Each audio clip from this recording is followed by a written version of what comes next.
ભારતીય જનતા પાર્ટીએ મારા ધર્મપત્ની ઉપર તાલુકા પંચાયતના પ્રમુખ બનાવવા બદલ હું પ્રદેશ પાર્લામેન્ટ, અમારા જુનાગઢનું સંગઠન, તાલુકાનું સંગઠન, અમારા લોકપ્રિય સાંસદ રાજેશભાઈ સુડાસમા, ધારાસભ્ય ભગવાનજીભાઈ, એમનો અમે ખૂબ ખૂબ આભાર માનીએ છીએ.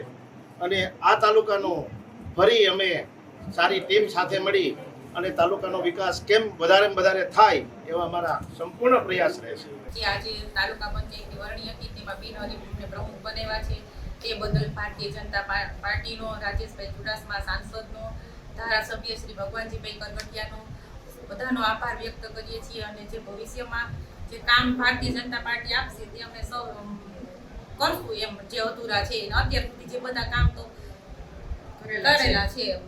આજ રોજ તારીખ 25/5/2026 ને તાલુકા પંચાયત માળિયા ખાતે પ્રથમ સભાનું આયોજન કરવામાં આવેલું હતું. આ સભાનો મુખ્ય એજન્ડા પ્રમુખ તથા ઉપપ્રમુખની વરણી કરવાની હતી, જેમાં પ્રથમ 2.5 વર્ષ માટે બિન અનામત મહિલાની બેઠક જે છે એ રિઝર્વ હતી. આ બેઠકમાં ભાવનાબેન નરેન્દ્રભાઈ સિસોદિયાને પ્રમુખ તરીકે વરણી કરવામાં આવેલી છે તથા નીતાબેન કાનાભાઈ જોટવાને માળિયા હાટીના તાલુકા પંચાયતના ઉપપ્રમુખ તરીકે આવતા 2.5 વર્ષ માટે વરણી કરવામાં